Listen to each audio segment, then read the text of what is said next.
the wolf is the first animal we ever associated with. Our partnership with wolves starts over 130,000 years ago.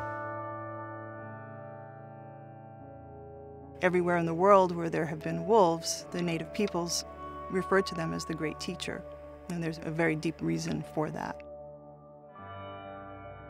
A lot of things that us humans know today as far as family structure, work structure, friendships, things like that, came from the wolves. I remember the moment where I realized this could work. And it was with a 13-year-old from foster care system. She had been beat in the face by a dog when she was a kid, 4 or 5 years old. And since then she was terrified of dogs. Her therapist brought her over to just do a safe introduction.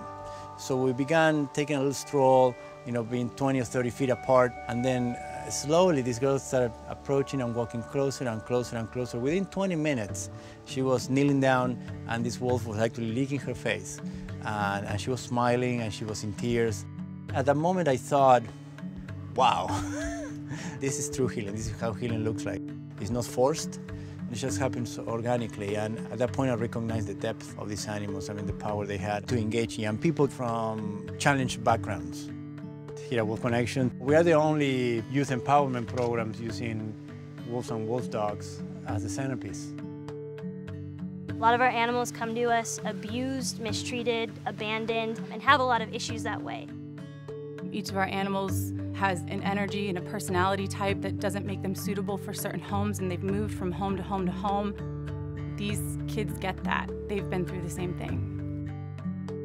These are kids out of prison, or they've been expelled from all the local high schools, so they have nowhere else to attend school.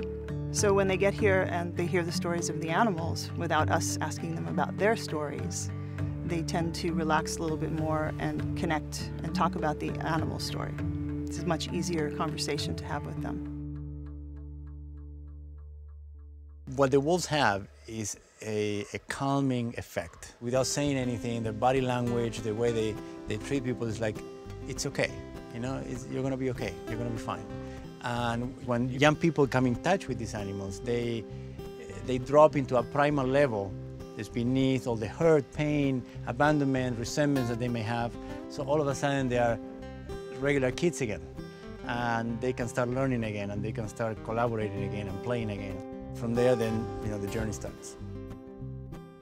We look for animals that are ready for that change. So we help give them that opportunity to grow and overcome whatever it is that they were imprinted with, any kind of negativity, and combat it with positive reinforcement. So really giving them a lot of love, a lot of attention, giving them a pack to live with, not just the animals, but people, and also give them that time and that respect.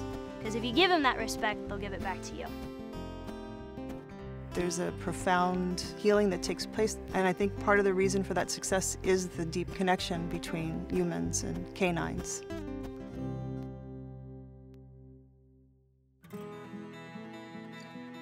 You see young people that they believe that they can't do anything. I'm not good enough.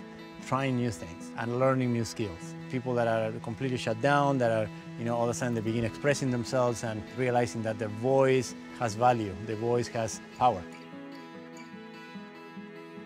Wolf Connection works, in my opinion, because we are having a message. And this message is of connectivity and communication between humans and the world around us. The ranch here is about slowing down for a moment and beginning to connect with an animal that has been a partner to us for thousands of generations. We're trying to demonstrate a better way of living for all humanity.